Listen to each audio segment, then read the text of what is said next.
Ama, ang ganda-ganda nito. Mahal na mahal kasi kita, Jose. At gagawin ko lahat para sa iyo, Jose. Kailangan ipakita ko to sa mga kapatid ko. Ikaw naman, Benjamin, huwag mong ubusin yung bunga ng igos. Babalik ako, tirahan mo ako, ha?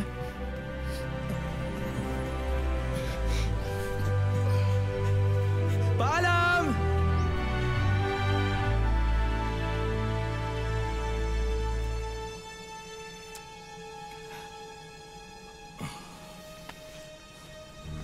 Mga kapatid ko! Tignan niyo itong ibinigay sa akin ni Ama! Niregaluhan na naman siya ni Ama.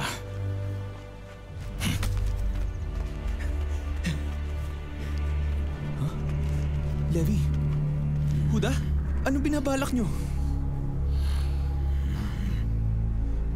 Tinatakot niyo ako! Itigil niyo yan! Wala kang dapat ikatakot. Gusto lang namin sukat yung bagong palaban. Akin na yan! Binigyan ka na naman ng regalo ni Ama! Wag mo siya! Sabalo, itigil niyo to! Simeon! Ibaba mo siya! Meron ba may gusto sa inyo isukat ang bago niyang palaban? It's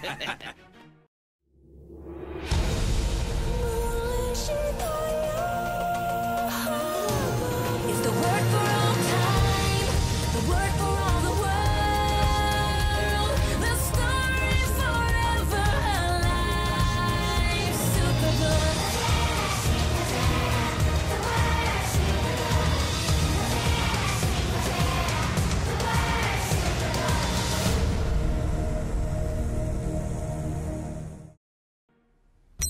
Go, Chris Quantum, go! Pagligpit ng nilabang damit, 45 seconds. Ayos! Chris! Gizmo? Kailangan basahin, 38 seconds. Yes! Natapos din. Hi guys! Anong nangyayari?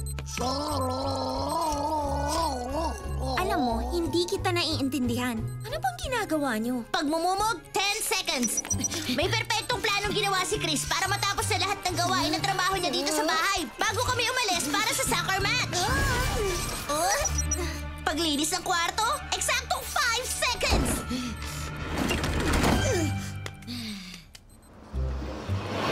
Mas maaga pa tayo ng 3 minuto sa schedule. Pag di natin nagawa ng perpektong plano ko, pag di dumaan si Dad sa dapat niyang daanan, pag di nagpalitan lahat ng traffic lights sa saktong pagkakasunod-sunod, hindi tayo makakarating sa oras. At hindi tayo makakaupo sa magandang pwesto. Nandito lahat yun. Ang perpektong plano. Ang galing ko, diba? Oo, may nasiraan ng sasakyan. Tutulungan ko sila. Pero Dad, hindi to kasama sa plano ko. Dapat natin tulungan ang nangangailangan bago tayo pumunta sa soccer game, Chris. Magugulo na ngayon ang plano ko. Hindi ako makapaniwala na nangyayari to. Superbook! Dito sa kotse? Kailangan ayusin ang plano. Kailangan ibahin!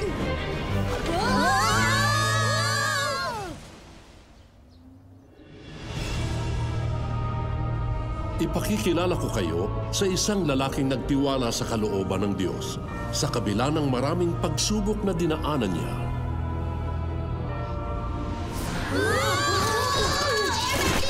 Wow! Nandito tayo sa lumang ihinto! Ang bayan ng... Wow! Ay, nakakairita.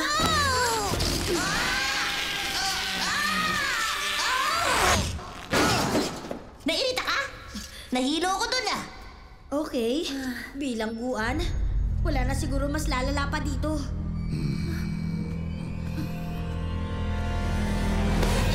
Pero mas lumala pa. Yuck! Ano bang amoy yun? Amoy bulok na bunga ng igos na nakulob sa loob ng kotse?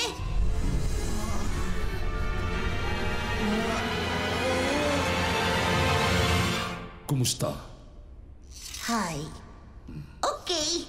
Alis na tayo dito.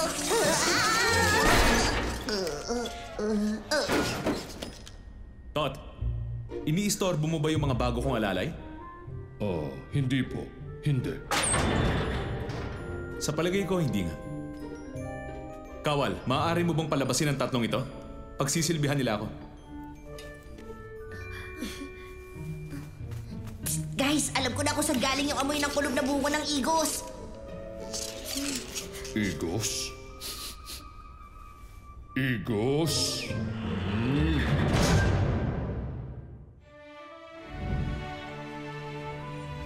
Jose, ang galing mo. Isa kang bihag pero ikaw ang namamahala nitong kulungan? Paano ka ba napunta dito, Jose? Yan ay isang magandang tanong. Nung bata pa ako, madalas akong nananaginip. Yung isang panaginip ko, lahat ng mga kapatid ko ay bituin sa langit. At lahat sila ay yumuyo ko sa akin. Sa sobrang tuwa ko sa mga panaginip ko, kinuwento ko yun sa kanila. At yun ang ikinagalit nila sa akin. Walang kwenta yung mga pinagsasasabi mo, Jose! Ha? Hindi ko naisip na sa mga oras na yon, naiinggit na pala sila sa mga panaginip ko. At sa pagtingin ng ama ko sa akin. Isang araw, napuno na sila.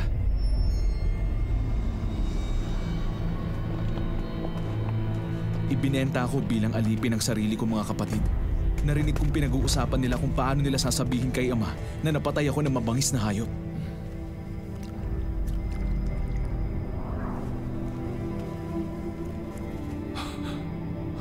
Hindi! Ang anak ko! Naghinagpi si ama sa balitang sinabi nila. Pagkatapos, habang alipin, ipinakulong ako sa salang hindi ko ginawa. Nandito na ako ngayon. Parang hindi naman yata makatarungan yun.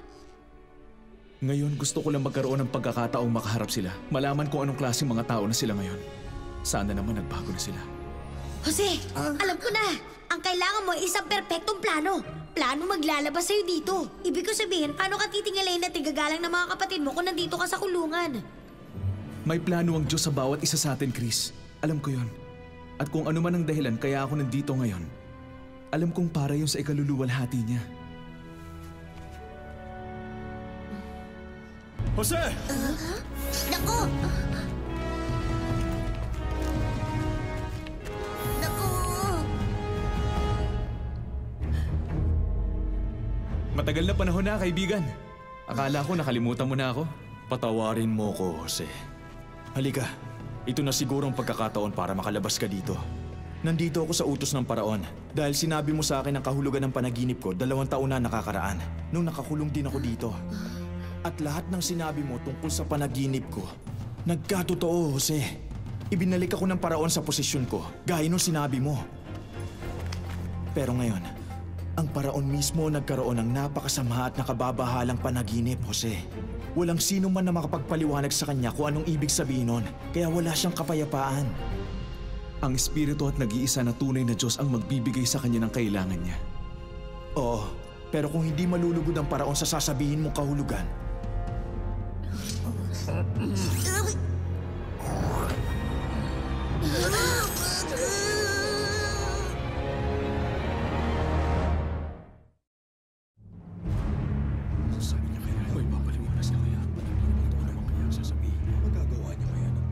Wow! Munti ko nang hindi makilala si Jose! Tahimik!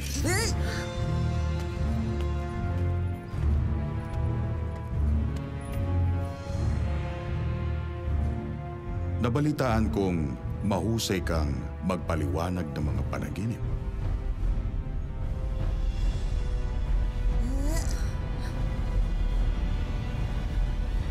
Hindi po ako mahal na paraon. Naku, lagot!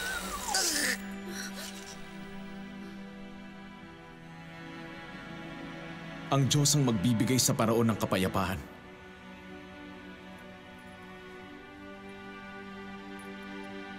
Ako raw ay nakatayo sa pangpang ng ilog Nilo.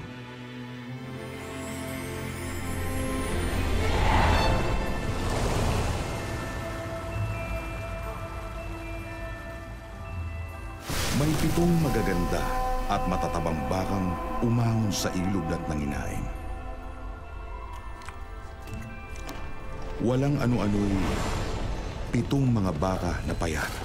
Pinakapangit sa nakita ko sa buong Ehipto ang umahon din sa ilog. Kinain ng mga payat ang matatabang baka. May nakita rin akong 7 uhay sa isang puno ng trigo na hitik sa hinog na butil. Sa puno rin ito, may sumibol na 7 uhay Ngunit lanta, napakapayat na mga butil at tinuyo ng hangin silangan. Kinain ng mga payat na uhay. Iisa lang po ang kahulugan ng panaginip ninyo.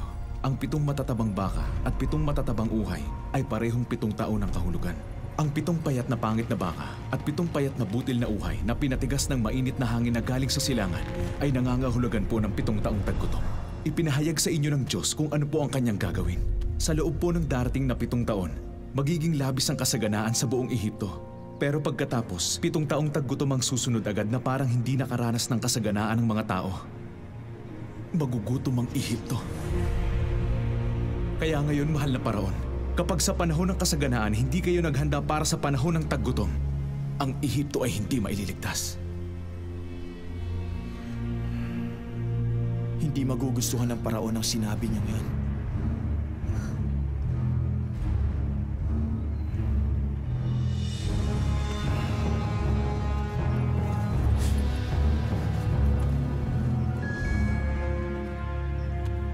Bakit pa tayo hahanap ng iba samantalang nasa kanya ang matagal nating hinahanap na Espiritu ng Diyos? Hindi nagalit ang Paraon. Dahil sinabi sa iyo ng Diyos ang mga bagay na ito, Jose, wala nang hihigit pa sa iyong karunungan at pangunawa. Ikaw ang pamamahalain ko sa pangangalaga ng ani na itatabi para sa panahon ng tagutom. At ngayon, inilalagay kitang gobernador ng buong Ehipto. Pangalawa lamang sa akin at susundin ka ng lahat.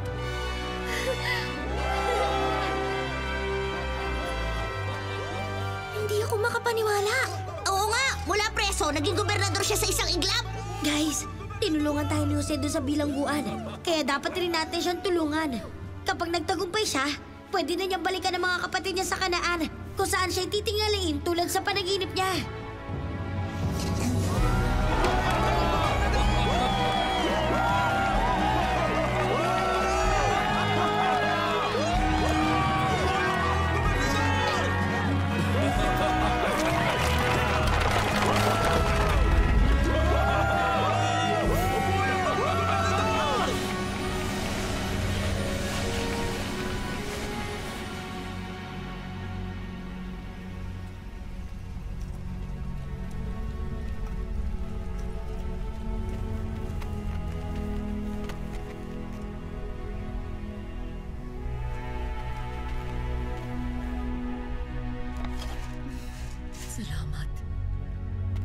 Gano'n na tayo katagal dito, Giz?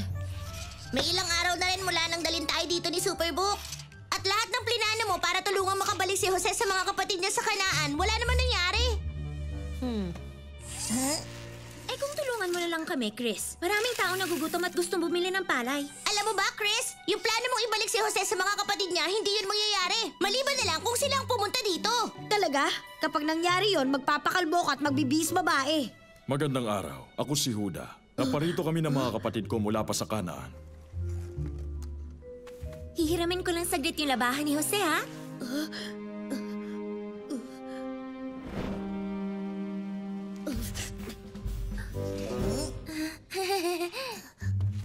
Jose, dali! Kailangan makita mo to! Chris, ano ang ibig sabihin nito? Namumukhaan mo ba ang mga lalaking yun?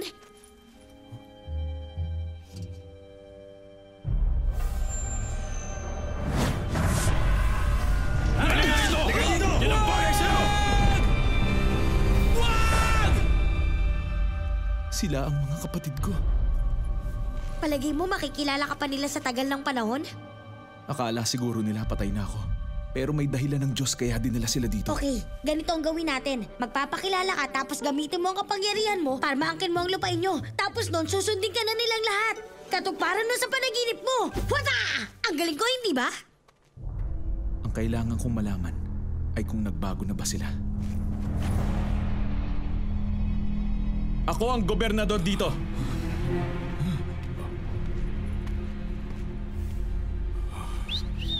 Anong ginagawa niya? Sinusunod lang niya yung plano ko.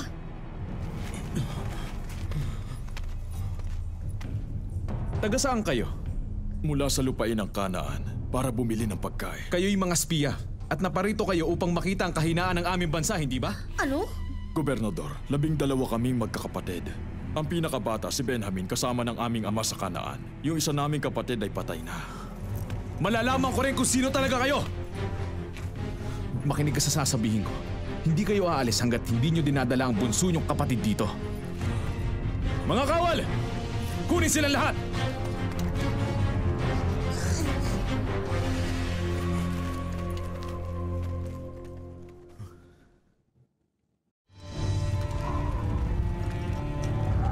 Kailangan namin isama si Ben bilang patunay na hindi kami nagsisinungaling. Hindi na kayo babalik doon. Ama, makinig ka. Ipinakulong niya kami dahil naniniwala siyang mga espiya kami. Nagawa rin namin siyang pakiusapan pero kinailangan naming iwan si Simeon. Nangako siya na kung dadali namin si Benjamin sa kanya bilang patunay na hindi kami nagsisinungaling, pakakawalan niya si Simeon. Patay na ang anak kong si Jose. Ngayon nakakulong naman si Simeon sa Ehipto. Tapos ngayon kukunin niyo naman si Benjamin? Pero ama, yun lang ang paraan. Sige na, Hindi ako makapapayag. Kailangan siya sumama sa amin. Sige na, ama. Pakiusap mo na!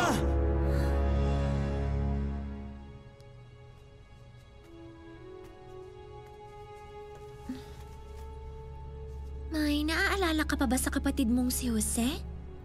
Maliit pa ako noon, pero lagi ko siyang sinusundan kahit saan siya magpunta.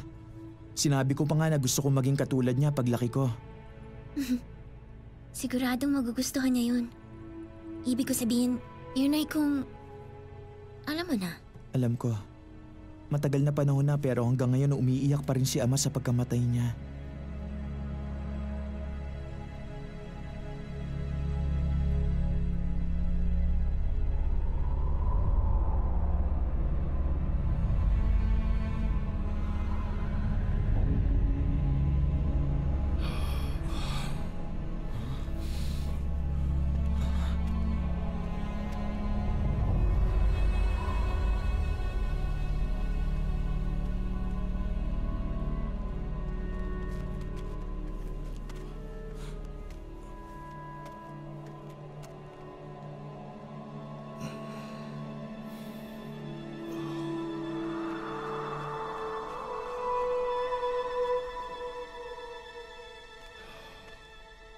Kung papayagan ko kayo, maaari kayong mamatay lahat.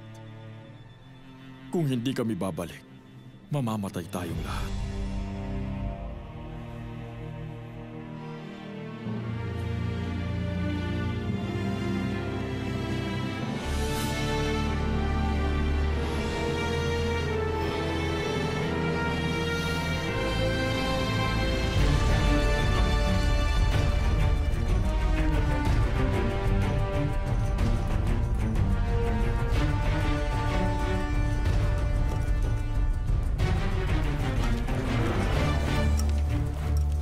Kasama na nila si Benjamin.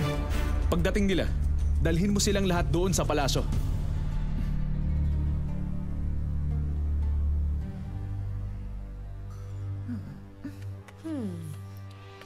Chris! Joy! Nandiyan na ba kayo? Itago mo yan! Andyan pala kayo. Pasensya na kung medyo natagalan ako. Ano na nangyari? Pinarusahan mo ba sila? Hindi. Pinakain ko pa sila. Binigyan ng pagkain bago ko pinauwi. Nakasama niyo sila, hindi ba? Sabihin niyo sa akin, ano na ba ang pagkatao nila ngayon? Maayos nila kaming tinanggap, saka inalagaan nila kami. Lalo na si Benjamin. Nakausap mo na ba siya? Hindi ako makapaniwalang pinalis mo sila. Paano na yung pagyuko nila sa'yo at yung... Gobernador, nahuli nagnakaw ang mga kapatid nyo. Pabalik na sila. Ano? Nagnakaw? Hindi nila gagawin yun. Hali kayo. Tignan natin kung ano na nga bang klaseng tao sila ngayon.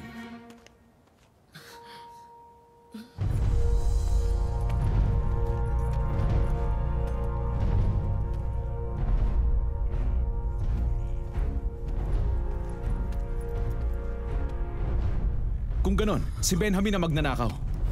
Ano? Bakit mo kinuha ang kopita ko? Hindi yung gagawin ni Benjamin. Hindi po siya. Hindi mo magagawa yun. Tahimik! Huwag kayong mag-alala.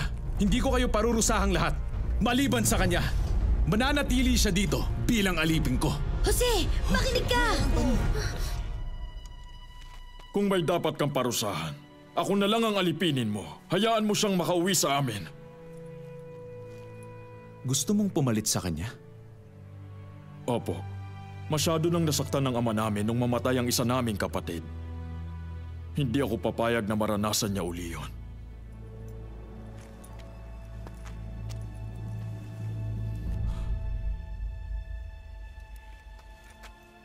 Walang kumuha sa kupita. Isa yung pagsubok. Gusto ko lang malaman kung talaga nagbago na ang mga kapatid ko. Mga kapatid? Tignan mo ako mabuti. Ako si Jose. Ang kapatid na nawalay sa inyo ng matagal na panahon. Nagbago na ako. Siya si Jose. At ngayon alam ko na ganun din kayo. Si Jose! Ikaw nga! Jose! Jose! Patawarin mo kami sa lahat ng ginawa namin sa iyo. Patawarin mo kami. Patawarin mo kami, Jose. Wow! Nagkaayos na rin silang lahat! Natupad na pangarap. Napatawad ko na kayong lahat. Ginawa niyo ako ng masama.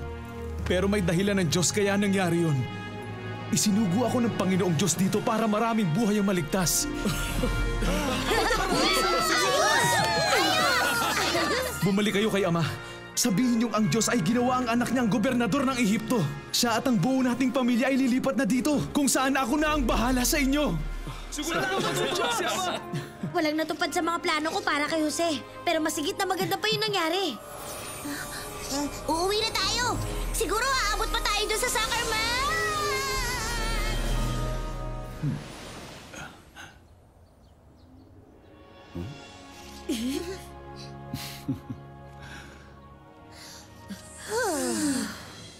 Chris! Alam mo ang ibig sabihin nito? Kung magiging mabilis si Professor Quantum, aabot pa tayo sa game! Yung plano mo pwede pang mangyari. Kalimutan mo na yung plano ko, Joy. Mas magtitiwala na ako ngayon sa mga plano ng Diyos sa akin.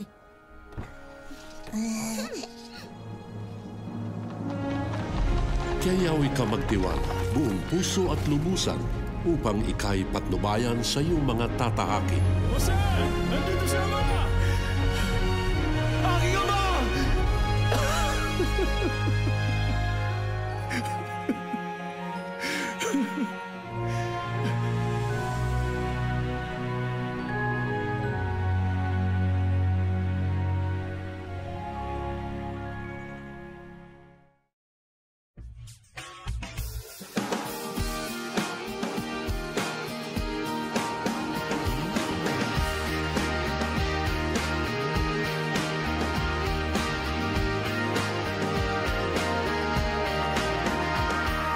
Jesus sa krus, ika'y namatay, nabuhay muli para mundo'y iligtas.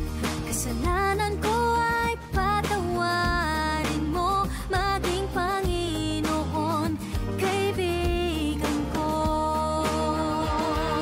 Tulungan mong magsimula muli, ang buhay ko'y alay sa'yo. Tulungan mong magsimula muli, ang buhay ko'y alay sa'yo.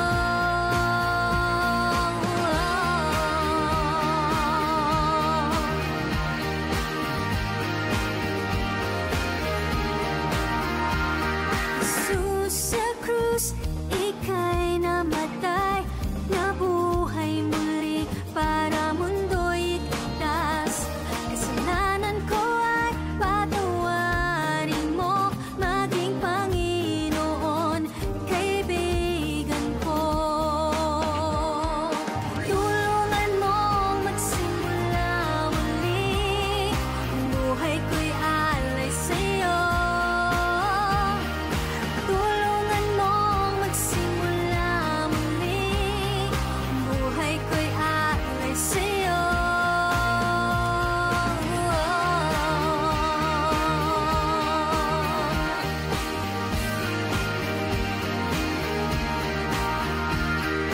Tulungan mong magsimula muli, buhay ko'y alay sa'yo.